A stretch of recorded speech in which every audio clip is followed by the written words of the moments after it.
મેં સાહેબને ફોન કર્યો હતો પાછો આ વખતે વેકેશન ખુલ્યું ને જ્યારે, તો મેં કીધું આઈસ્ક્રીમ ખવડાવવા છે આપણે તેથી કીધું હતું કે કાંઈ વાંધો નહીં, પણ સાહેબે મને એમ કીધું કે આઈસ્ક્રીમ નથી ખવડાવવા, આપણે બટેટા પૌવાની એવું ખવડાવી દઈ તો શું કે નિશાળે પણ પેટ ભરીને જમી લે. તો સાહેબને અરે વાત કરી લીધી, તો અત્યારે એવડા લોકો છે ને બધું લઈ આવ્યા હતા કાલ, તો આપણે અત્યારે નિશાળે જવાનું છે અને નિશાળે આજ આપણી તરફથી ઇન્કમથી પાર્ટી છે ભાઈ, એટલે બટેટા પૌવા ખવડાવવાનું છે. તમે કમેન્ટનો ટાર્ગેટ તો પૂરો કરી દીધો, આ વખતે ભાઈ 2000 કમેન્ટ કમ્પ્લીટ કરી નાખો, પછી હું મારી ટ્રીપ કમ્પ્લીટ કરીને આવીને એટલે પછી કંઈક નવું કરીએ આપણે.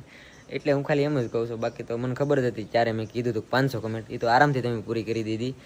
અને આઈસ્ક્રીમનું સાહેબે નાઈ પેડી છે, તો બટેટા પૌવાને એવું ખવડાવવાનું છે. નિશાળે જવાનું છે આજ આપણે, ઘણા ટાઈમથી તમને કીધું હતું, તમે ભૂલી જ જશો પણ મને યાદ છે, બાકી તો અત્યારે જો બધાને જય માતાજી, જય માં મંગલ ને જનકભાઈ નિશાળે રહે ને એકલો જઈએ છે એટલે હાલી રહે, એમાં બધાને થોડું આવવાનું હોય. હા એ બરાબર છે, કેમ કે ને સાહેબ નાન્ય જમવાનું બનાવવાનું છે, જ્યાં મધ્યાહન ભોજન બને તો ત્યાં જ બધો સામાન લઈ આવ્યા છીએ, એટલે નાન્ય જમવાનું બની જાય, આપણે સ્પેશિયલ જમવા બનાવવા જવું પડશે ને એવું કાંઈ છે એની ઉપાધિ નહીં, આપણે બધો સામાન આવી જાય. નિશાળે જવાનું છે અને જેટલું બિલ આવે એ બિલે ચૂકવવાનું છે પાછું, ત્યારે